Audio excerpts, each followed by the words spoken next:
Venho através desse vídeo, nessa semana que antecede o segundo turno das eleições do Brasil, trazendo informações muito importantes para você e para o futuro do país.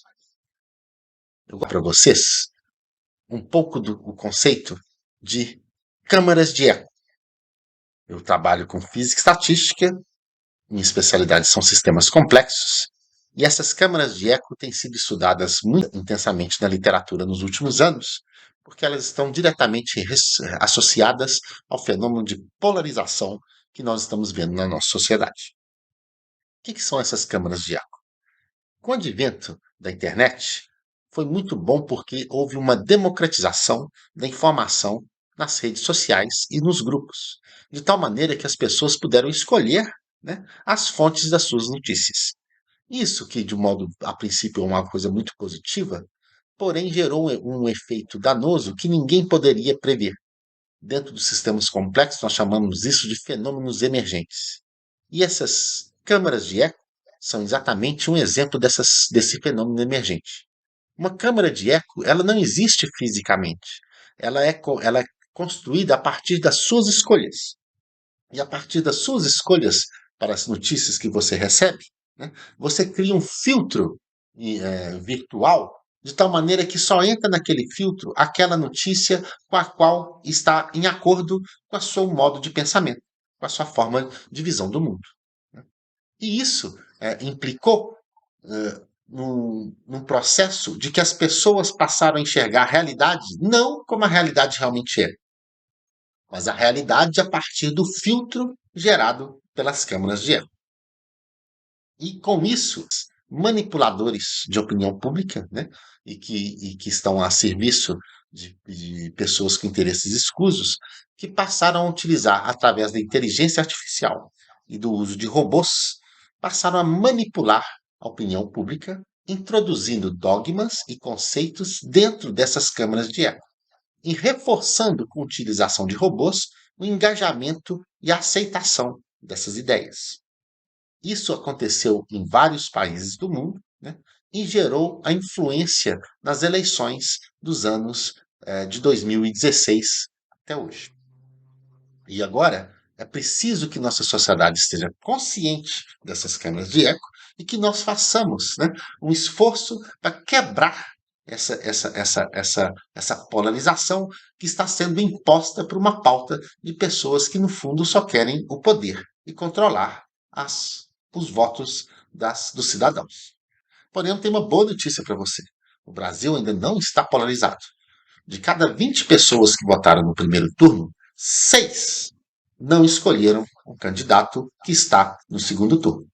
4 não foram votar, uma escolheu um candidato diferente dos dois principais e outra votou nulo. É muito importante que essas pessoas agora tomem uma posição para o futuro do país. Por quê? Do ponto de vista da física e estatística, nós estamos à beira de uma transição de fase. E pode ser que nós possamos cair na chamada de fase absorvente, que é uma fase onde nós caímos e não podemos mais sair. E essa fase absorvente, ela geralmente está associada com o esgotamento dos recursos naturais. Então, é muito importante que você perceba a escolha que você faça e, sem questão ideológica, decida o que você quer para o futuro do país. Eu vou apresentar agora exatamente essas duas visões, né, de cada uma das visões do futuro do país, né, a partir de 5 pontos essenciais. Esses pontos chaves para comparação dos projetos de nação, que é o papel do Estado na sociedade e na economia, a política de meio ambiente e recursos naturais, a política de educação, saúde e segurança, a relação dos poderes com as instituições das repúblicas e a religião, a expressão artística e cultural e minorias. Enquanto nós vimos o papel do Estado na sociedade e economia defendido pelo lado verde, que é um Estado forte, como protagonista na economia e na atividade financeira, o do outro lado defende o Estado mínimo, com liberdade máxima, né, para os agentes econômicos e financeiros operarem no mercado. Nós vimos, então, o lado amarelo defender a liberalidade na economia, mas o conservadorismo nos costumes, enquanto o lado verde defende o conservadorismo na economia e a liberalidade nos costumes. Do ponto de vista das agências de controle e regulação, nós vemos o lado verde defender essas agências, né, aumentando o número delas e a sua independência, enquanto do lado amarelo nós vemos uma moderação dessas agências, interferindo exatamente no controle e investigação em relação ao caráter, o princípio básico do Estado. Nós vemos o lado amarelo defender a iniciativa privada como força motriz essencial do Estado, enquanto no lado verde nós vemos o caráter social do Estado, e sim o Estado como um equilibrador, né, das desigualdades sociais. Enquanto do lado verde nós vimos o Estado como protagonista, o Brasil como protagonista internacional, principalmente nas pautas de eh, meio ambiente e combate à fome, nós vimos do lado amarelo um acanhamento internacional, né, do Brasil cada vez mais defendendo pautas periféricas e sem o respaldo dos demais países. Já na política de meio ambiente, nós vemos uma diferença radical entre as duas posições.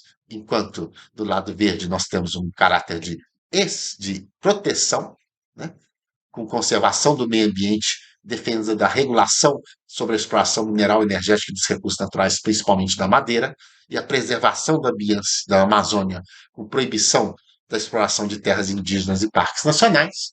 Do lado amarelo, nós vemos o contrário: a exploração do meio ambiente e de recursos naturais, a desregulação sobre a exploração mineral e energética de madeira, e ainda a abertura da Amazônia, das terras indígenas e parques nacionais à exploração da iniciativa privada.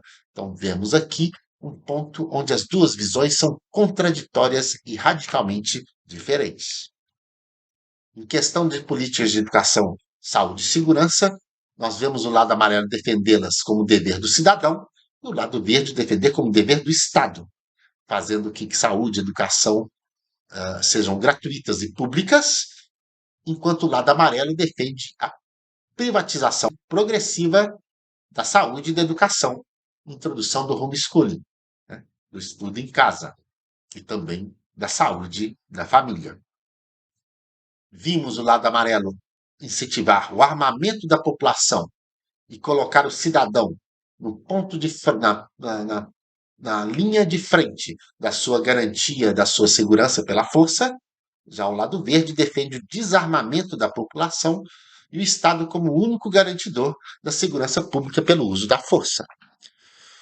A relação entre os poderes e as instituições da República, nós vemos também no lado verde fazer uma atuação independente, né, com respeito às decisões do STF e TSE, no lado amarelo fazer uma atuação de confronto, de interferência ao STF e STE. Já em relação com o Congresso, vimos que os dois lados realmente não conseguiram fazer uma atuação republicana. Vimos o mensalão como o mecanismo de negociação do orçamento com o Congresso do lado verde, e vimos agora o orçamento secreto com a delegação do orçamento ao Congresso pelo lado amarelo. E, em relação às Forças Armadas, nós vemos atualmente uma utilização ideológica das Forças Armadas, enquanto que no lado verde nós vimos o fortalecimento das Forças Armadas sem pregação ideológica. Em relação à religião, expressão artística e cultural minorias, nós vemos, mais uma vez, uma oposição entre a liberdade pregada pelo lado verde, com desvinculação entre o Estado e religião, com a liberdade de culto sem doutrinação e com incentivo às minorias e às diversidades sexual, cultural e artística. Já do lado amarelo, nós vemos uma associação entre Estado e religião, a intolerância às religiões de matriz africana e a doutrinação na pauta de costumes, com repressão às minorias e aversão à diversidade sexual, artística e cultural.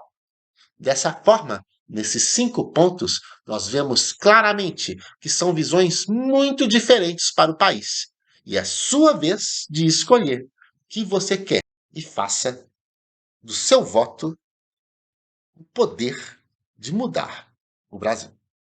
Excelentes eleições, uma semana com muita autoconhecimento e com muita discernimento para que você faça a escolha certa no domingo, dia 30 de outubro. Agradecido e até o próximo ano